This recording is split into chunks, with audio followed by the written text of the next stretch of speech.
Paul, thanks for having me, brought me to Puerto Rico. It's wonderful. Absolutely. Good to have you down here, Patrick. But it wouldn't be a real Boardroom Buzz episode at the Dorado Beach Club if I didn't find the world's #1 crypto expert, Teeka Tiwari. Teeka, welcome to the Boardroom Buzz. Thanks, guys. It's a pleasure to be here. And Teeka, you're not far from home. You're a resident of the island yourself. You live about, what, an hour and a half away from here? Yeah, about that. I've been here for about 4 years, and it's an incredible place. I wish the cameras could see what we're looking at right now.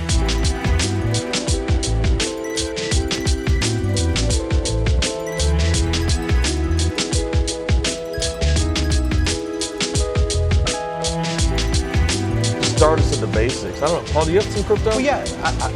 I've got roughly 3% of my net wealth in crypto. And, I'm looking forward to this discussion because about 6 months ago, I had a very similar discussion with Peter Schiff at this very table. So now I think we're going to hear some very different things.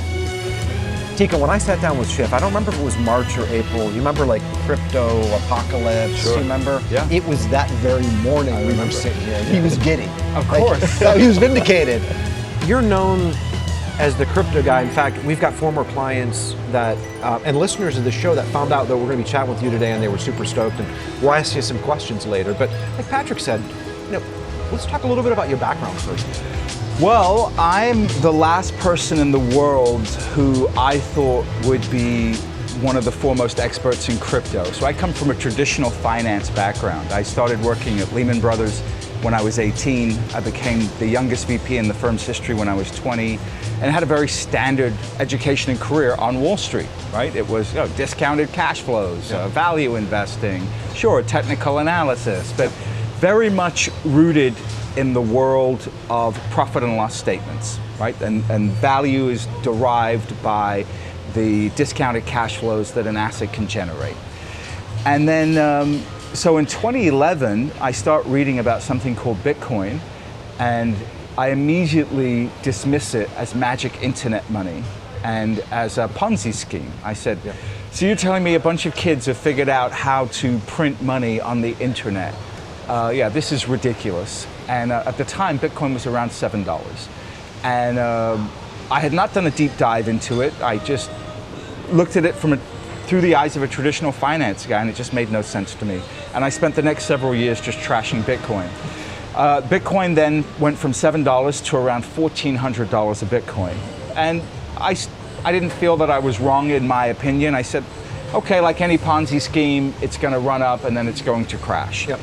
So then Bitcoin crashed and went down to $200, but it still had a market cap valuation that was in the billions. Mm-hmm. And this was at the end of 15.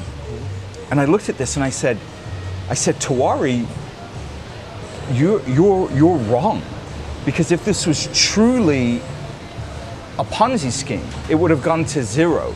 Every fraud that I've ever seen, whether it was Enron, WorldCom, or credit default swaps, they go to zero. Right? A fraud goes to zero. A fraud does not have a residual value in the billions of dollars. And so it was in that moment I realized that there was something about this asset I did not understand, and I needed to understand. And so I went to the Consumer Electronics Show in Las Vegas in January of 2016 because there was a speaker there called Brock Pierce, who is a recognized name in the space, who was going to be talking about Bitcoin. And my hope was to get a greater understanding of why this asset had value. And so when Brock spoke, for the first time, Brock fully articulated what a blockchain was, why it had value, and why Bitcoin had value. And so I'm going to try to do that now and explain what I learned from that talk. So what Brock made me understand was that what was different about a blockchain was that a blockchain was just simply a shared record of transactions, like a bank ledger. So what was different about this ledger was the way that new information was added to the ledger. So in a typical centralized environment, like with a bank, let's say Wells Fargo, there's a centralized computer, and Wells Fargo puts in the information. It says, Patrick has this amount of money, Paul has this amount of money, Teeka has this amount of money. The problem with these centralized ledgers, though, is that they can be hacked and they can be tampered with. And in fact, I mentioned Wells Fargo because Wells Fargo has been the most egregious tamperer of data of any centralized holder of information on the planet. They went and they changed millions of mortgage documents, for instance. They went and they changed millions of credit card applications. So this is a real problem in the world. And then of course hacking. So what Brock explained was, here's the way that a blockchain works. So let's say you've got these thousands of different copies of this ledger in the blockchain network, which you have. And let's say, Patrick, you're a bad actor, and you've hacked one of these ledgers, and you've given yourself 100 Bitcoin, right? And so now you're trying to send 100 Bitcoin to another wallet that you control. Before that transaction can go through, that node that you hacked, well, it asks a sister node in the network, and it says, hey, this guy Patrick says he has 100 Bitcoin. Now, my copy of the ledger says he has it. Does your copy say that it has it? So that ledger says, whoa, hold on a second. I'm looking at Patrick's account, and it doesn't have 100 Bitcoin. So he says, hold on, let me call a friend. Yep. So then he speaks to the other ledger, and the other ledger says, no, that doesn't exist. And so this continues throughout the network. And when a majority of the network says, no, that's a bad entry, your request just gets kicked off the network. So unless you can take control of the network, the entire network of more than 5,000 nodes, there's no way for you to put bad data on that network. There's no way for you to hack that network. And the beauty of the blockchain is it's done all automatically. Software is what runs those rules. It is a software run network. So in that moment when I realized that Bitcoin was built on a technological architecture that made it so it wasn't reliant on a trusted third party, there was nobody in the world that could manipulate the data on it. There was nobody in the world that could stand in the way of me sending data across this network. There was no way that anybody could change data that I put on the network once the network agreed that that data was accurate. In that moment, I realized that that had never existed in human history, and that idea and that network was going to be worth trillions and trillions of dollars. And at the time, it had a value of maybe $3 billion. It was as if a fire ignited in my mind, and like Paul on the road to Damascus, a bolt of lightning knocked me off my camel onto the ground, and all of a sudden I realized that Bitcoin and blockchain technology was going to be the technology that we were going to rebuild the entire world on. At least the financial world was going to get rebuilt on blockchain, and that Bitcoin as an asset class, a store of value, was probably going to end up becoming a brand new global monetary base.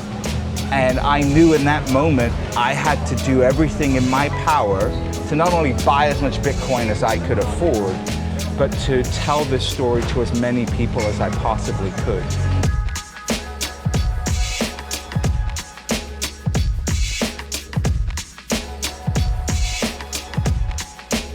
You mentioned Ethereum. At what point does somebody even smarter come up with some blockchain technology that's more robust than Bitcoin, and all of a sudden Bitcoin becomes yesterday's trash?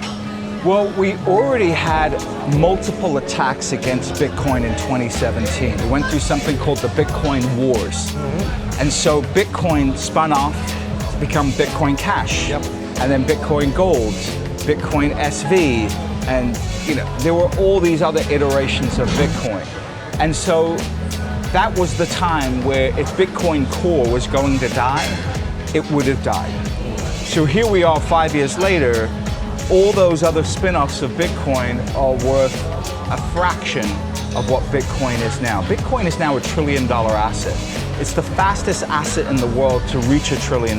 It did it in 12 years, and it did it while it was outside of the traditional financial system. It did it while every world leader, investment banker, and central banker said it was garbage and you should not buy it. Everybody watching this should really ponder that. You cannot accumulate $1 trillion in value by accident. You can go to 100 billion by accident. You can go to 50 billion by accident, but you can't go to $1 trillion by accident. It's just not possible. if you look at something like Apple, it took 40 years for Apple to have $1 trillion valuation. So it took 40 years for Microsoft, 22 years for Google. So you look at that and you look at the amount of value creation around Bitcoin, and you can no longer say this is a fad. The market has made its decision. Bitcoin's the winner. You could say, well, what's to stop somebody from creating a different variety of Coke? Coke is the most, from a product standpoint, the most undifferentiated product you can imagine in the world. It's goddamn sugar water. That's it, right? But that Coke brand is so big and so accepted, and that embedded tribalism around Coke just will never, ever, ever be eroded. You just can't erode it. And so, you know, there was at some point, maybe early in Coke's life, maybe in the 30s or 40s, where somebody could have come out with a better version and had better marketing, but that ship has sailed, and the same is true of Bitcoin. When you think about an asset like Bitcoin, do you think about it more as almost a reserve asset, or is it a speculative instrument in your mind? It's both. It's a speculative asset, and it's also a reserve asset. For me, it is the single greatest store of value ever created by humanity. It is the single best way to move value in a lossless way through space and time. Now, what do I mean by a lossless way? Well, if I own this resort, it's an incredibly valuable asset. This asset only continues to have value if it's maintained, if the taxes are paid, if it's consistently updated, and if everybody's paid, right? There are enormous drains against this asset over time that if not paid for and dealt with, this asset will degrade in value. It's true of any piece of real estate, whether from rural land to a single family house. So if you want to own an asset and move it through time, like real estate, there are many costs associated with that and many difficulties. What happens if the tax law changes in Puerto Rico? The value of this asset plunges, right? What happens if we own a beautiful multi-story residential building in San Francisco, and then capital gains tax goes to 80%, and they say that they now are capping what you can rent that entire building for? The value of the asset gets tremendously impaired. There's enormous risk associated with holding just about any asset over an extended periods of time, right? There's risk above and beyond the asset itself that can impair the asset that you have no control over. So Bitcoin eliminates many of those risks. There's no holding cost to having Bitcoin. If I want to have $1 billion holding of Bitcoin, I can put it on a drive and stick it in a safe, and there's no incremental cost for me to hold that. That's not true in real estate. It's not true in stocks. In stocks, you have the incremental holding cost of, if you're in a fund, having to pay asset fees, but you even have a more insidious cost to holding stocks, because companies issue stock all the time. They're constantly diluting shareholder value by issuing shares. And that's not true in Bitcoin. We have a set finite amount of Bitcoin that's going to emerge. It doesn't matter how high Bitcoin goes, the new supply is completely inelastic. And again, that's never existed before. Show me an asset where that's ever existed. Show me a commodity where that's existed. But I guess the counter argument to that is, like, at least if I own a share of stock, I've got an economic claim on a cash flow producing business, right? With gold or Bitcoin or any of these other sorts of assets, I don't, right? I'm not getting a stream of cash flow from Bitcoin. Then how do you explain the value of the art market, which is worth $17 trillion? There's no cash flows there. It's a scarce collectible, just like a fine watch, just like an FP Journe. I would argue that Bitcoin is the scarcest, most valuable collectible that humanity has ever created. And I believe that Bitcoin will continue to accrue value at a rate that will be mind-boggling. I mean, it will displace gold and demonetize gold. It's already demonetizing gold. Think about where we are right now. Gold has always moved up based on real returns going negative, right? So real returns is you look at the, I know you know what real returns is, but the audience doesn't know what real returns are. So real returns are essentially, the risk-free rate of return minus inflation. Well, that's negative. I mean, if you use official numbers, it's like negative 400 basis points. If you use unofficial numbers, it's probably negative 1,200 basis points. So generally, in that type of environment, we have not seen an environment like that since the 1970s. And yet gold prices are unchanged. Why? I'll tell you why. Because Bitcoin is a superior protector against rampant inflation, and Bitcoin is demonetizing gold the way that gold demonetized silver. There was a point in history when 15 ounces of silver would equal 1 ounce of gold. Now what is it, 80 ounces, something like that? Yeah. That is a demonetization at work. And that's what we're seeing in the gold markets. You had mentioned to me that you're a large owner of gold. I would say to you that you are exterminating your money. You are shooting it in the head with your own pistol by owning gold. And you're talking to a guy who loved gold, was a huge owner of gold, and in our portfolios we kept a minimum 10% weighting on gold all the time. And then a year and a half ago, I had to go in front of my audience and say, I was absolutely wrong to have you hold an allocation this high. And we swapped our allocation. We were at a 1% Bitcoin, 10% gold, and we went 10% Bitcoin, 1% gold. And thank the Lord that I had enough humility to do that, because it's helped my readers just make an enormous amount of money making that simple shift. So again, the world is changing in ways that if you were born in the 40s, 50s, 60s, 70s, you're struggling to understand. I want everybody watching to understand that the generation that we have coming up now, Gen Z and the millennials, they've grown up in a world where holding value in a digital form, it's second nature to them. And we need to pay attention to them, because they're going to inherit all of our wealth, and they are the largest generational cohort the world has ever seen. And they're the first generational cohort that is truly global. 40 years ago, generational cohorts weren't global. Different things moved them. But now, because of social media, cohorts are essentially the same. The way you sell a product to a Gen Z in America is pretty much the way you sell a product to a Gen Z in France or Africa or Eastern Europe, because they've been homogenized by social media. And so we have to look at that. And we have to say, okay, this generation, they're going to inherit about $68 trillion worth of wealth. They are very comfortable holding digital assets. A measure of that wealth will find its way into cryptocurrency and will find its way into Bitcoin. And so as I look at these larger macro drivers, out of control inflation, the demonetization of gold, the greater adoption of Bitcoin as a legitimate investable asset, the rise of the generational cohorts of Gen Z and millennials, the inheritance that they are set to take custody of. And to me, it's a foregone conclusion that Bitcoin trades to at least $500,000 of Bitcoin, and most likely north of $1 million of Bitcoin over the next 10 years.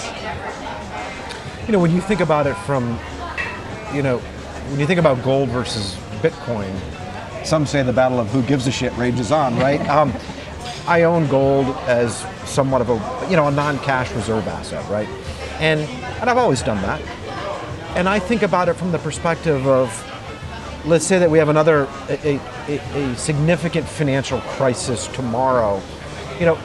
Central banks, how are they going to support their franchise? These guys own gold, right? They don't own all this cryptocurrency.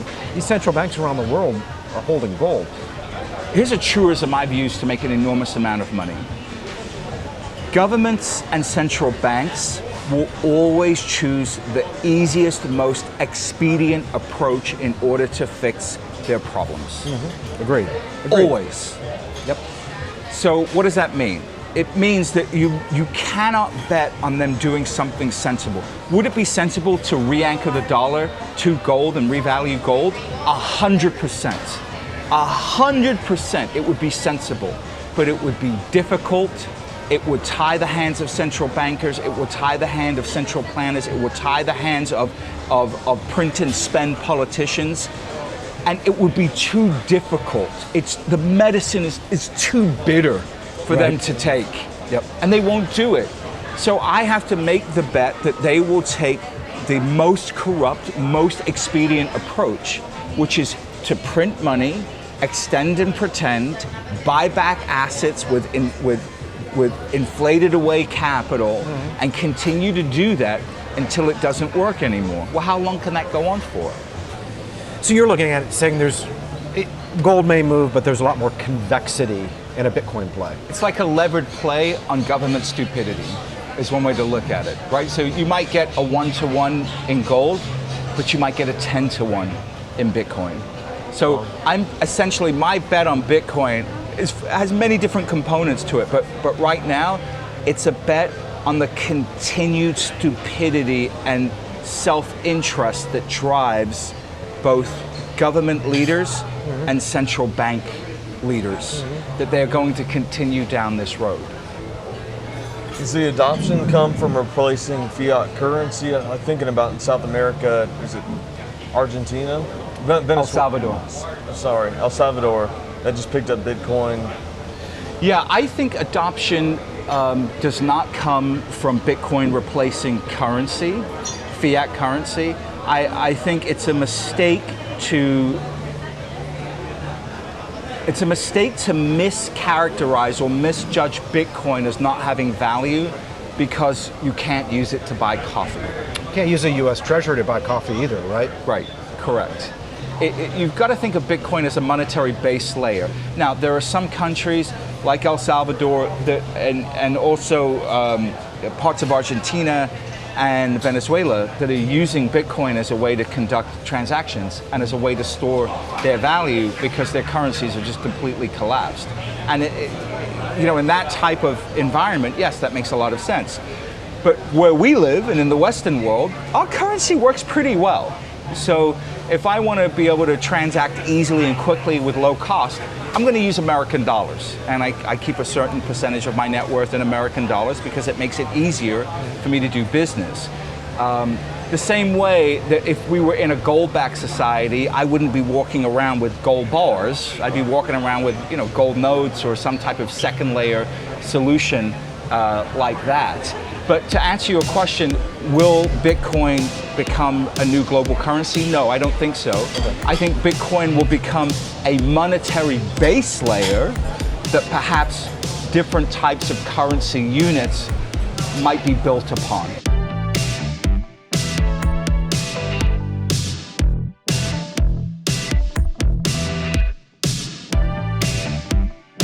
I didn't really start buying Bitcoin until Eric Peters at One River Capital. You know Eric? Mm-hmm.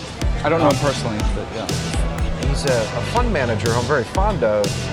He made the first $1 billion institutional purchase in Bitcoin. So I thought to myself, well, he's been particularly successful. Why is he doing this? So that's when I started to buy Bitcoin. So where we are today's what, the 6th, 7th of December? We're at maybe 50, 51,000. I guess we had the Bitcoin market or the crypto markets kind of had a little hiccup over the weekend. What was that all about? Who knows? It's like the equity market when they try to say, oh, somebody did this and somebody did this, and that's why the equity market is down. I have given up trying to figure out why markets do what they do on a short-term basis. There's just not much money in it unless you're a trader and sitting in front of a screen, which I am not. I'm a long-term allocator of capital, and what I focus on is getting the macro piece right. So I started buying Bitcoin at 400. It's now at $50,000. Why should I care what happened in between 400 and 50K, right? And so many people get caught up in trying to be super smart, and then they say, oh, I bought it at 400, it went to 2,000, and then, I sold it, I'm a genius. Yep. And then it goes to 20,000, they don't buy it, and then it went all the way back down to 4,000. They say, well, how can I buy back in at 4,000? I sold it at 2,000, here we are at 50,000. I made a lot of those mistakes during the 1990s and left tens of millions of dollars on the table trying to be too smart with stocks like Intel, Apple, Microsoft, Qualcomm, And I was in those trades early.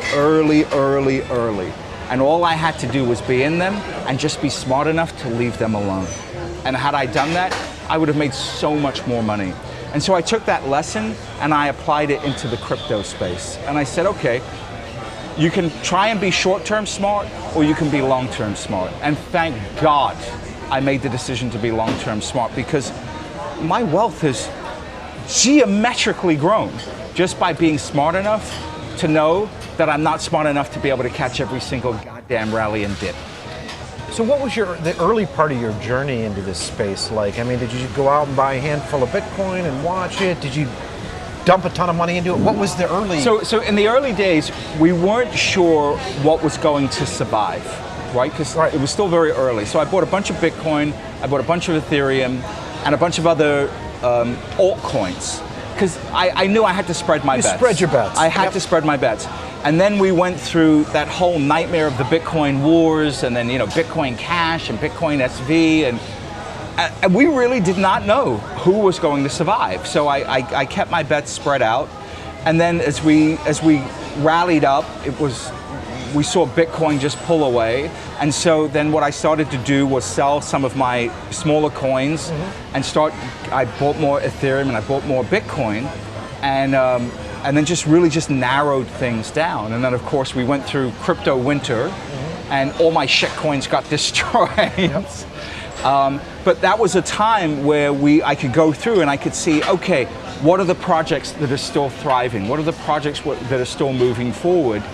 And I was able to add a lot of value there for my readers, and we started putting out research all through crypto winter, and we said, look, yes, this coin's down 90%. Yes, this is down literally 99%.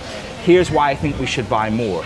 And so we did. And then in my personal life, since I'm not allowed to invest in anything that I recommend other than Bitcoin and Ethereum. So those were the two areas that I was kind of forced into. And so as Bitcoin came down, as Ethereum came down, I was just buying more.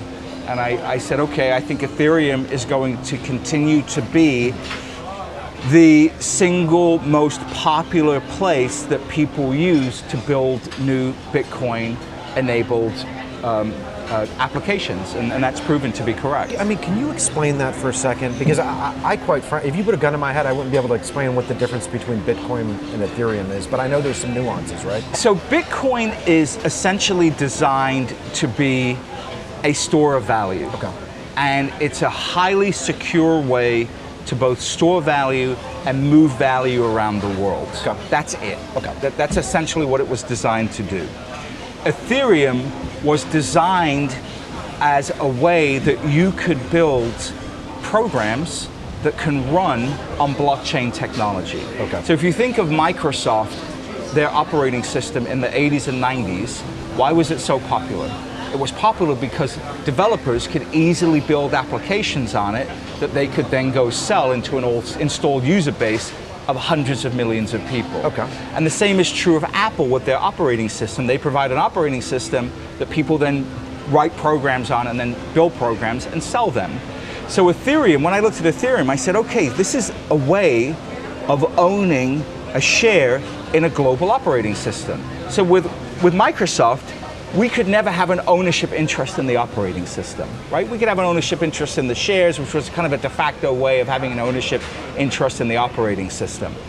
With Ethereum, this was a way that we could own the protocol directly. And the bet was, the more the protocol got used, the more stuff that got built on it, the more valuable the price of the underlying token, which is called Ether, if we think of it akin to a share, the more valuable that would become. Okay. And that has proven to be true. So Bitcoin is a store of value, a way to move value around the world cheaply and easily, large value. It's an inefficient way to move small value. But if you want to move $1 billion relatively quickly and very, very cheaply, nothing can beat Bitcoin. Ethereum is a bet on people building blockchain-enabled applications at scale. And so that's what Ethereum enables you to do. It has its own programming language. It has smart contracts that are a way for you to tell a blockchain to do something when certain conditions are met. So that's the difference between the two of them. And so when you think about your own investment portfolio, does Ethereum have higher potential upside due to network effects and folks using this than Bitcoin even, or no? It's different. It's different. Ethereum might end up one day becoming more valuable than Bitcoin. I won't think it will. I think when you look at Ethereum, you have to look at it as a platform play. You have to look at it as like Microsoft operating system, Android operating system, even an Amazon operating system, an Apple operating system, a Facebook platform. You have to look at it like that. It's a platform, but this platform is not just for one thing. Yep. It's a platform for applications that can impact every single area of our life, which is why I think that ultimately Ethereum will go on to accrue more value than any other big tech player on the planet. I think it will be more valuable than Facebook. I think it'll be more valuable than Apple. I think it'll be more valuable than Amazon. Ultimately, I think the network value of Ethereum will be pegged at around $4 trillion, which would be about a $40,000 price on Ethereum. And right now, Ethereum's trading at around 4,200. So I think it'll probably 10x from here. Again, that value accrual is not going to happen overnight, but I would say before the end of the decade, Ethereum, well, long before the end of the decade, Ethereum will have accrued a $4 trillion value. Bitcoin, I think, will be significantly higher than that.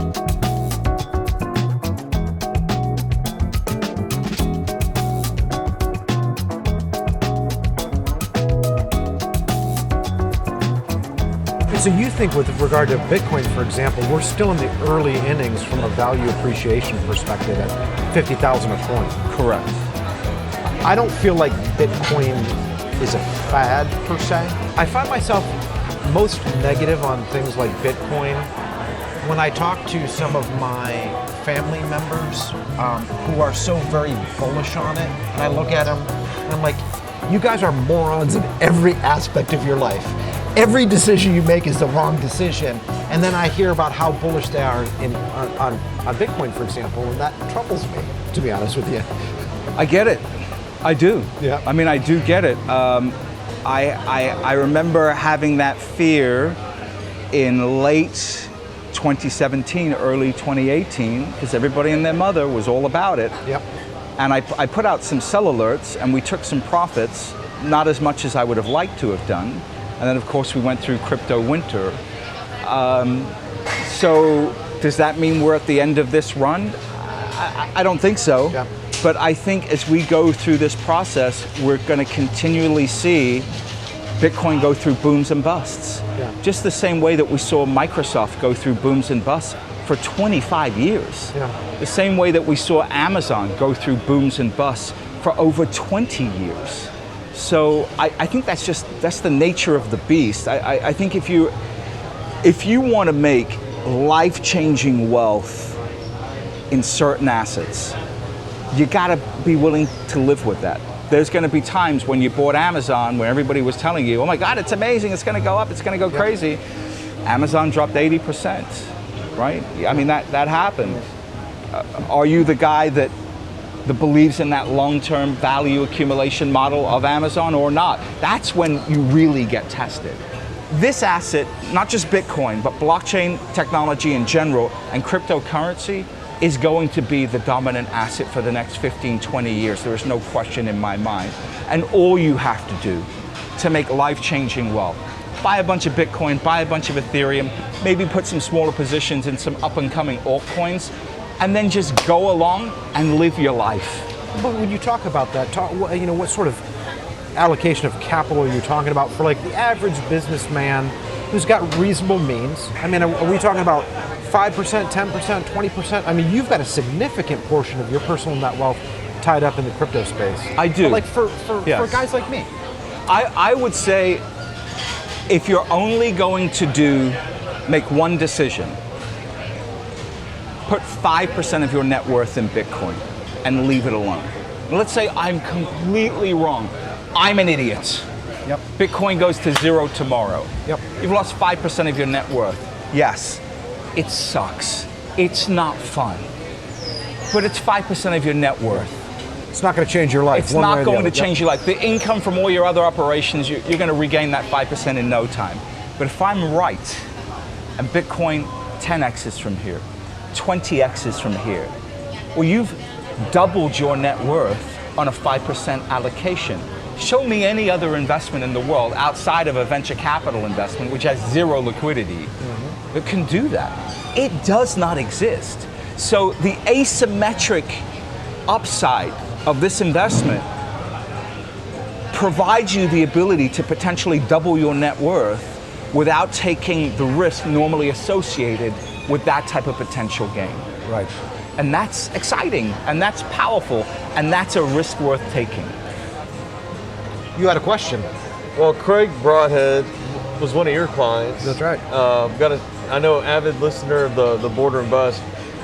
He knew that we were going to visit here in PR, and so he has a question. He's actually he heard you speak out in 2019 in Carlsbad, Yep. California. Really took a liking to you. His question's about inflation, and just, I know we've talked a lot about crypto today. Are there other asset classes that you're bullish on right now? Yeah, they don't have anywhere near the upside that the crypto does, but areas where I've been putting my own capital to work have been self-storage. Okay.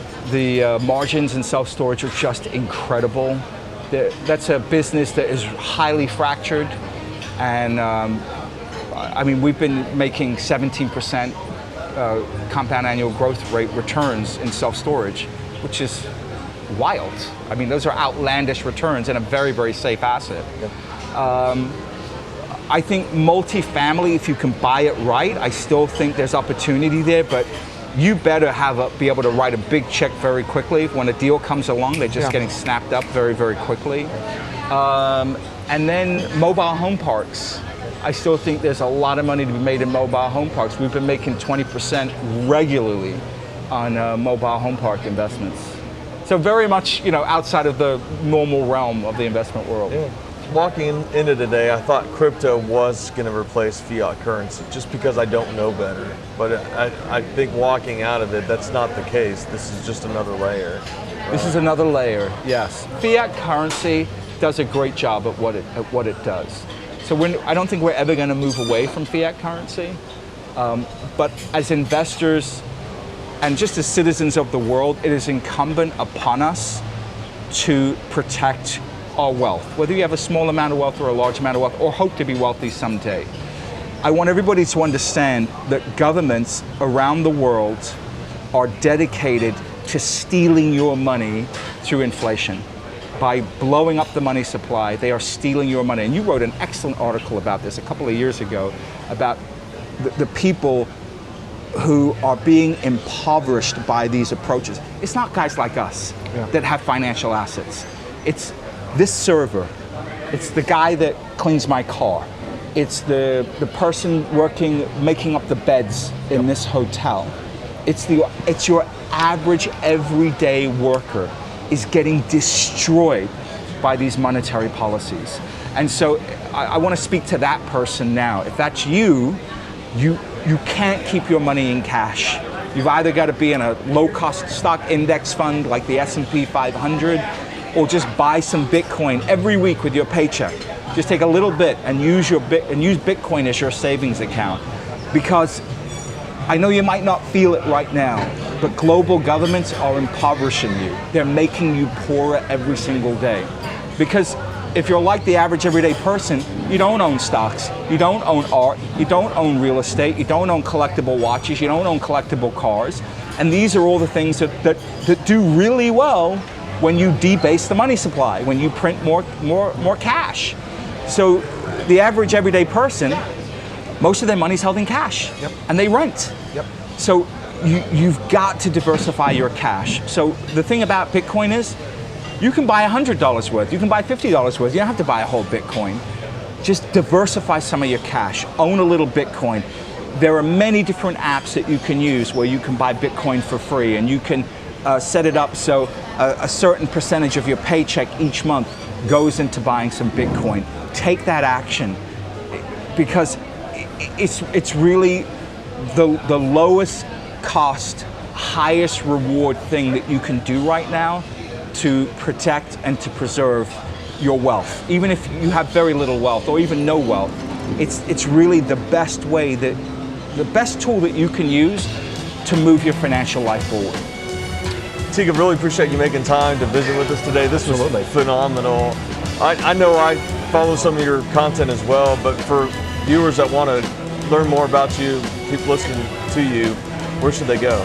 Yeah, probably the best place to go is my website, which is teekatiwari.com. I'll spell that. It's TeekatiWari.com, teekatiwari.com. And from there, you'll find some different things that I write about in crypto, also a lot of videos that I've done. If you want to learn more about how crypto works, I've done a whole series of videos that explain blockchain, explain Ethereum, explain Bitcoin. And it's just a good place to get a lot of education. Teeka, we really appreciate you coming out to Dorado today. This has been a fantastic discussion. Again, I'm not a 100% true believer yet, but I am exploring this crypto world, and I am an owner now. So I appreciate you coming out. Super. Thanks for having me, guys. It's a real pleasure. Thanks, Teeka.